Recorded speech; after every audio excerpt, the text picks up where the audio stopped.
ఏదైతే ప్రభుత్వం ఈ వైద్యం అనే దానికి వైద్యం విద్య అనేది ప్రధానమైనవి, అటువంటివి ప్రభుత్వం మరింత బాధ్యతగా నిర్వహించాల్సింది పోయి పక్కకు తప్పుకొని ఆఖరికి మెడికల్ కాలేజీలను కూడా ప్రైవేట్ పరం చేయడానికి పూనుకున్నారు అని నిన్న గంటన్నర పైన సుదీర్ఘంగా ప్రెస్ మీట్ మాట్లాడినటువంటి జగన్మోహన్ రెడ్డి గారు దీన్ని హైలైట్ చేయడం జరిగింది. అంతకుముందు ఇన్ని దశాబ్దాల కాలంలో ఉన్నవి 12 నుంచి 13 ప్రభుత్వ మెడికల్ కాలేజీలు అయితే తాము అధికారం చేపట్టిన తర్వాత 17 కాలేజీలకు పూనుకున్నాము, వాటన్నిటికీ పర్మిషన్లు కూడా వచ్చినాయి, కావాలని నాకు పేరు వస్తుంది కాబట్టి వాటిని ప్రైవేట్ పరం చేయటం, 2 కొన్ని నిర్వహించడానికి ఈవెన్ ఏదైతే నేషనల్ మెడికల్ కౌన్సిల్ ఇచ్చిన పర్మిషన్స్ను కూడా వద్దని చెప్పేసి తిప్పి పంపడం అన్యాయం. తన మీద ఉన్నటువంటి కక్షని ఆ రకంగా ప్రజలకి నష్టం చేకూర్చే నిర్ణయాలు తీసుకుంటాం అనేది ఆయన హైలైట్ చేయటం. రెండోది, తమ హయాంలో ప్రారంభించినటువంటి ఆ మెడికల్ కాలేజీలు ఇప్పుడు గనక అటువైపు వెళితే వాటిని చూసి ఆశ్చర్యంతో కూడా ఆహా అని చెప్పేసి అనుకుంటారని చెప్పేసి ఆయన చెప్పటం. ఇకపోతే తెలుగుదేశం పార్టీ హయాంలో, ముఖ్యంగా చంద్రబాబు నాయుడు గారి హయాంలో అన్నిసార్లు ముఖ్యమంత్రిగా చేసిన ఒక్క కొత్త మెడికల్ కాలేజీ కూడా తీసుకురాలేకపోయారు. ఇకపోతే ప్రైవేట్ పరం చేయటం అనేది పూర్తిగా అన్యాయం అంటున్నారు. ఈరోజు లోకేష్ గారేమో అది పూర్తిగా ప్రైవేట్ కాదు, పీపీపీ పబ్లిక్ ప్రైవేట్ పార్ట్నర్షిప్ అంటున్నారు. ఎవరు మాటలు నమ్మాలి? ఇప్పుడు ఆయనేమో గత ఒక మాజీ ముఖ్యమంత్రిగా మాట్లాడుతున్నాడు. ఆయన వైసీపీ అధినేత, ప్రతిపక్ష పార్టీకి అధినేత, ప్రధాన ప్రతిపక్షం అయినా కాకపోయినా పక్కన పెడితే మరి ఆయనకి తెలియకే మాట్లాడుతున్నాడా? అలాగే ఆ కాంట్రాక్టులు ఎవరైతే ప్రైవేట్ వాళ్ళకి ఇస్తే కనుక మీ వందే మాతరులకు ఇస్తున్నారు, మీ సొంత మనుషులకు ఇస్తున్నారు అని అంటున్నారు. ఆ కాంట్రాక్టులు కనుక తీసుకుంటే ఆ కాంట్రాక్టులు మేము వచ్చిన తర్వాత క్యాన్సిల్ చేస్తాము ఖబర్దార్ అని చెప్పేసి వార్నింగ్లు కూడా ఇస్తున్నాడు ఆయన అధికారంలోకి వస్తే కనుక అని. ఏమంటారు? నమస్కారం సార్, మీకు అలాగే గఫూర్ గారికి, బాజీ గారికి, అలాగే జర్నలిస్టు పేరు మర్చిపోయాను, మస్తాన్ రావు గారికి, అలాగే వీక్షకులందరికీ కూడా శుభసాయం. ఇప్పుడు ఆ పాత రోజుల్లో ఒకటి చెప్పేవాడు సార్, కొంకణ మల్ల అని ఒకడు ఉండేవాడు. ఒక గుట్ట మీద కూర్చొని వస్తూ పోయే వాళ్ళందరినీ బెదిరించేవాళ్ళు. మీ దగ్గర ఉన్న తీసుకొచ్చి అక్కడ పెట్టండి, లేకపోతే నేను వస్తే చంపేస్తాను అనేవాడు. సరే, చాలా మంది చాలా రోజులు అలాగే అక్కడ వాళ్ళు ఏం తెచ్చుకుంటారో అందులో సగం పెట్టేసి వెళ్తే తర్వాత ఈ మనుషులు వచ్చి తీసుకొని తినేవాడు.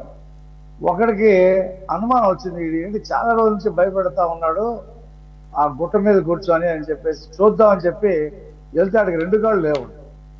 ఆ పైన కూర్చొని బెదిరిస్తా ఉన్నాడు. జగన్మోహన్ రెడ్డి పరిస్థితి కూడా అంతే. నీకేమైనా దమ్ము ఉంటే అసెంబ్లీకి రా, అసెంబ్లీలో చర్చించు. పీపీపీ అంటే ఏంటి, ప్రైవేట్కి ఇచ్చేయటం అంటే ఏంటి, అమ్మటం అంటే ఏంటి తెలుసుకో ముందు. నువ్వు పోర్ట్లు అమ్మేశావు కదా, మీ నాన్న మీ తండ్రి 10% ఎంతో పోర్ట్లు, అక్కడ గంగవరం పోర్ట్లు ప్రభుత్వ వాటా ఉంటే దాన్ని అడ్డగోలుగా అమ్ముకున్నాడు. నువ్వు ప్రైవేటు గురించి మాట్లాడుతున్నావు అంటే జనం నవ్వుకుంటున్నారు. ఇవాళ నువ్వు తెచ్చినటువంటి 17 మెడికల్ కాలేజీల్లో 5 మెడికల్ కాలేజీలే బిల్డింగ్లు కట్టారు. కొన్నిటికి హాస్టల్స్ లేవు, కొన్నిటికి హాస్పిటల్స్ లేవు, కొన్నిటికి ఫర్నిచర్ లేదు, కొన్నిటికి ఫ్యాకల్టీ లేరు. పైగా అది కేంద్రం అనుమతి కూడా రాలా. ఏదో ఒకటి మాట్లాడాలా, ఆ ఎలంగా ప్యాలెస్ నుంచి వచ్చి ఏదో ఒకటి చెప్పి వెళ్ళాలని చెప్పడం తప్పితే నువ్వు ఏం చేయగలవు? అసలు నీకేముంది?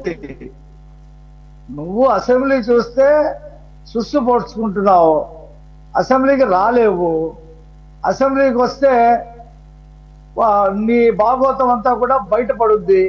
నువ్వు జవాబు చెప్పుకోలేవు అని చెప్పి కుంటి సాకుతో నాకు ప్రతిపక్ష హోదా ఇస్తేనే వస్తా లేదా వెళ్ళను. నీకు రాదయ్యా, ప్రతిపక్ష హోదా ఇవ్వరని చెప్పేశారు.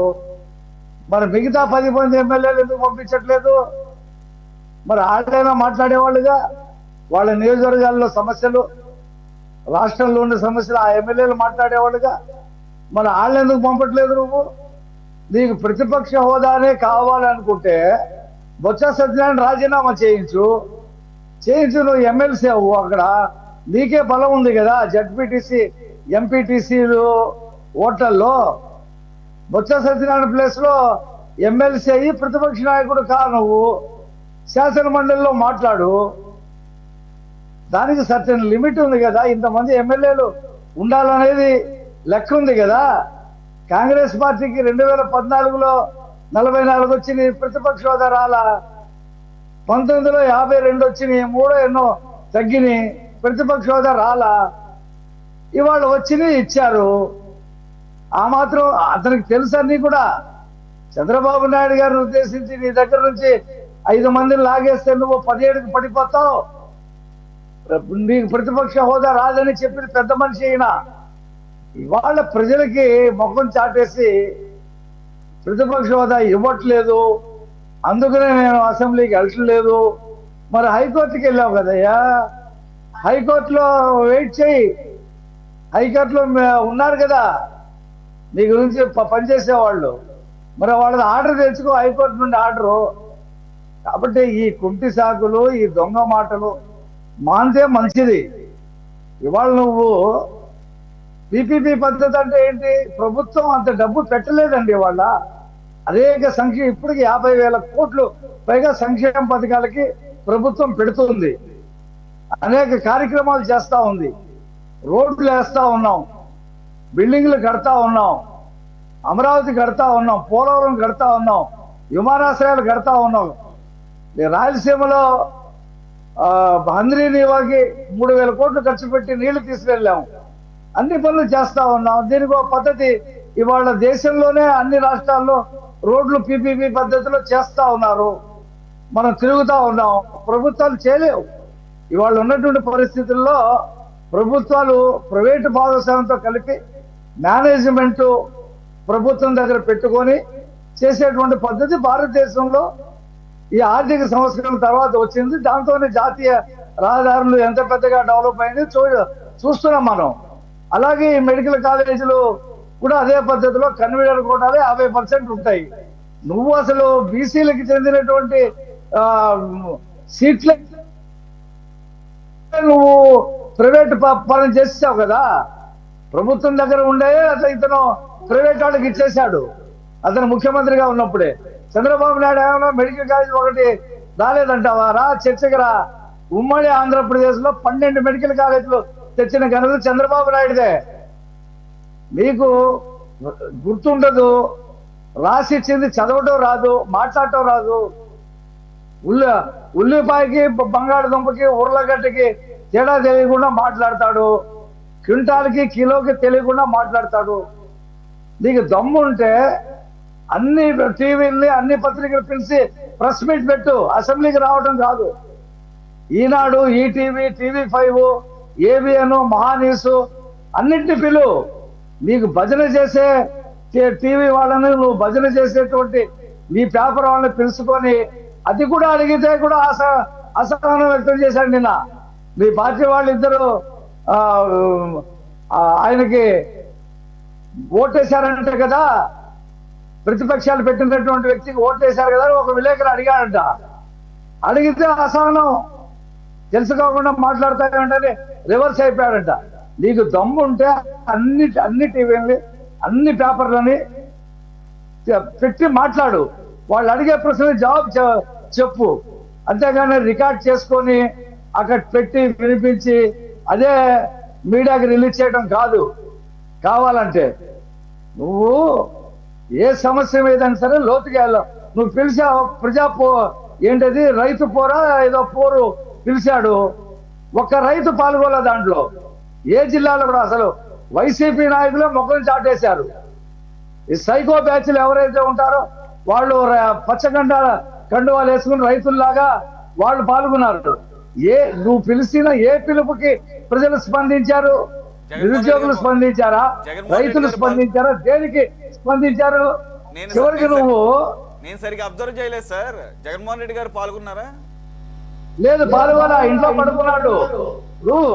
ఆగస్టు 15కే జెండా ఎత్తనటువంటి ఈ పెద్ద మనిషికి దేశం మీద భక్తి ఉంటుందా, ప్రజల మీద భక్తి ఉంటుందా? ఇతనంతా కూడా డబ్బు మీదే భక్తి, డబ్బు పిండుకోవటమే భక్తి. తల్లిని చెల్లిని బయటికి పంపించినోడు ఇతను ఒక నైతిక విలువల గురించి ఈయన మాట్లాడతాడు. ఈయనకు ఒక విజన్ ఉందంట, ఆ విజన్ చాలా గొప్పదంట. విజన్ ఏది? గతుకుల రోడ్లు, ఆ రోడ్లలో పడి చచ్చిపోయే జనం, అది ఇతను విజను. ఏం చేసావా నువ్వు?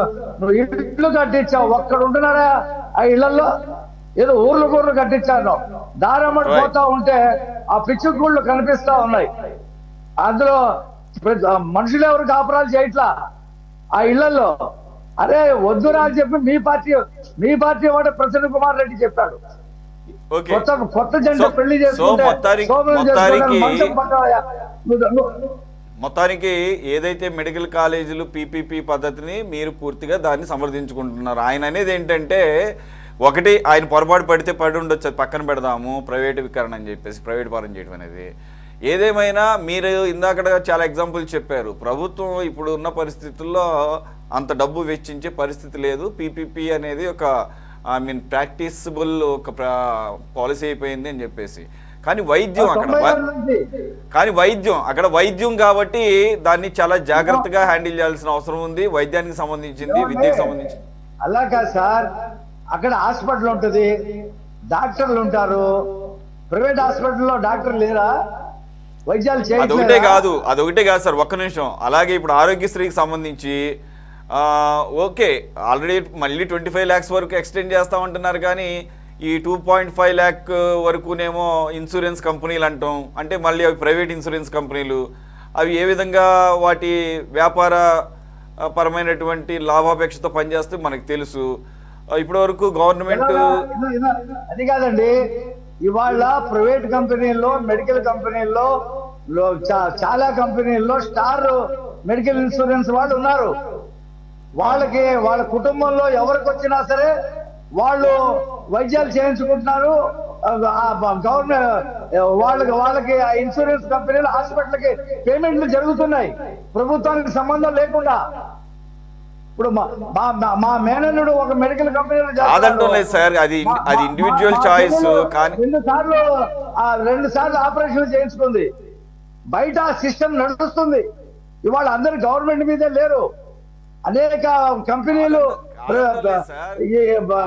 లైసెన్సులు తీసుకొని ఇస్తున్నటువంటి that is up to the choice of the public. అది పబ్లిక్ యొక్క చాయిస్. కానీ మీ బాధ్యత మీకు ఉండాలి కదా, అది ప్రభుత్వం యొక్క బాధ్యత కదా వైద్యం అనేది. ప్రభుత్వం 2.5 లక్షల రూపాయలు కడుతుంది. 25 లక్షల వరకు వైద్యం అందుతుంది ప్రజలకి. అందకపోతే మీరు చెప్పండి, 6 గంటల్లో దానికి కన్ఫర్మేషన్ వస్తుంది. అనేక రాష్ట్రాల్లో జరుగుతుంది ఫార్ములా కాబట్టి, అనేక దేశాల్లో కూడా జరుగుతుంది.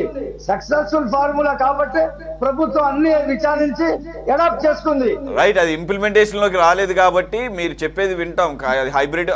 హైబ్రిడ్ మెథడాలజీ కాదంటుంది. కాకపోతే ఏంటంటే, జగన్మోహన్ రెడ్డి గారు కానీ వైఎస్ఆర్ కానీ ఇది వారి యొక్క మానస పుత్రిక అని ఒక సింబాలిక్గా చెప్పుకుంటున్నప్పుడు దాన్ని ఏమాత్రం ఏమరపాటుగా మీరు దాన్ని మార్చినా కానీ, దాని ద్వారా కనుక ఏమన్నా నెగిటివ్ ఎఫెక్ట్ ఏమన్నా వచ్చినా కానీ it is going to be big. ఆయన మానసిక పుత్రిక అని చెప్పి ఆయన డబ్బులు కట్టకపోతే మేము ఆరోగ్యశ్రీ పేషెంట్లు తీసుకోమని చెప్పి హాస్పిటల్స్ రానివ్వలా, రిఫండ్ పంపించేశారు. చివరికి మూలిగి ముక్కి 200-300 కోట్లు కట్టాడు. దిగిపోయేటప్పుడు 1600 కోట్లు బాకీ పెట్టాడు. మా ప్రభుత్వం తీర్చింది అది. అవును, అవన్నీ తెలుసు సార్. కాకపోతే కామన్ మ్యాన్ దృష్టికోణం అనేది ఒకటి చూడాలి. అవన్నీ కూడా వాళ్ళు పట్టించుకోరు. ఎంత బాకీలు ఉన్నాయి, ఇవన్నీ కామన్ కదా, బాకీలు ఉంటానే ఉంటాయి, ఇస్తానే ఉంటారు, వాళ్ళు అలుగుతుంటారు, మళ్ళీ నెగోషియేషన్ జరుగుతాయి. కానీ ఎండ్ ఆఫ్ ది డే పథకం అయితే రన్ అవుతుంది కదా. Anyway that is still in initial stages. అలాగే యూరోప్ లో వైద్యం అంతా కూడా ఈ ఇన్సూరెన్స్ బేసిస్ లోనే జరుగుతుంది అక్కడ. తెలుసు సార్ నాకు. అమెరికాలో కూడా అంతే. అలాంటిది మనం ఎందుకు ఇంప్లిమెంటేషన్ చేసుకోకూడదు? అలాగే ఒక్క నిమిషం సార్. అమెరికాలో కంప్లీట్ గా ప్రైవేట్ హెల్త్ ఇన్సూరెన్స్ కాదంటం లేదు, కానీ అన్ని యూరోపియన్ కంట్రీస్ అలాగా. ఫర్ ఎగ్జాంపుల్ ఒక నిమిషం ఏనండి, నేను యూరోప్ లో ఉన్నాను కాబట్టి నేను చెప్తున్నాను. అన్ని యూరోపియన్ కంట్రీస్ కాదు. యూకే కనుక ఫర్ ఎగ్జాంపుల్ యూకే తీసుకోండి, బ్రిటన్ కంప్లీట్ ఫ్రీ, అది కంప్లీట్ ఫ్రీ. ఆఖరికి మీరు విజిట్ వీసా 6 months ఉన్నా కానీ I mean you can avail the facilities of the government medical I mean establishments. కాబట్టి అలాగే చాలా యూరోపియన్ కంట్రీస్ ఉన్నాయి. ఇక్కడ ప్రజలేమి కట్టాల్సిన పనుల ప్రతి నెల డబ్బు ఇక్కడ కూడా ఫ్రీ ప్రజలందరికీ, పేద ప్రజలకే కాదు. ఇప్పుడు కొత్త పాలసీ తీసుకొస్తున్నాడు చంద్రబాబు నాయుడు గారు. ఒక ఫ్యామిలీ కార్డు ఇచ్చి దాన్ని అందరికీ వైద్యం ఫ్రీ ఇస్తున్నాడు. వాళ్ళేమి నెల కట్టవలసిన పనుల ప్రభుత్వం చూసుకుంటుంది కూడా. ఓకే, నేను ఎందుకు ఇది ప్రస్తావించానంటే ఆయన నిన్న సుదీర్ఘంగా మాట్లాడిన దాంట్లో నేను జగన్మోహన్ రెడ్డిని ఏమనుకుంటున్నానంటే, నువ్వు సమస్యలు అర్థం చేసుకో, ఊరికనే ఆరోపణలు చేసి వెళ్ళడం కాదు. ఇలాగా పరదాలు కట్టుకొని చెట్లు నరికేసి కర్ఫ్యూలు పెట్టి 2000 మంది పోలీసులు పెట్టి చేసినటువంటి పరిపాలన కాదు. ముఖ్యమంత్రి వాళ్ళ స్వేచ్ఛగా పేద ప్రజల దగ్గరికి వెళ్తున్నాడు, వాళ్ళకి ఏం కావాలో అడుగుతున్నాడు, చేస్తున్నాడు. ఇవాళ విడోస్ కి 1,10,000 మంది విడోస్ కి పెన్షన్లు ఇచ్చారు. 4,000 రూపాయల పెన్షన్ ఏ రాష్ట్రంలో లేదు, భారతదేశంలో ఏ రాష్ట్రంలో లేదు. 34,000 కోట్ల రూపాయలు పెన్షన్ పెడతా ఉన్నారు. ఇదంతా కూడా చంద్రబాబు నాయుడు గారు దాచుకోవడానికి చేస్తున్నాడా, లేకపోతే ఇంకోటి దాచుకోవడానికి చేస్తున్నాడా? చేసిన ప్రజలకి ఉపయోగపడే పద్ధతిలోనే చేస్తున్నాడు ఆయన. రైట్ మస్త్ సార్ గఫూర్ గారు.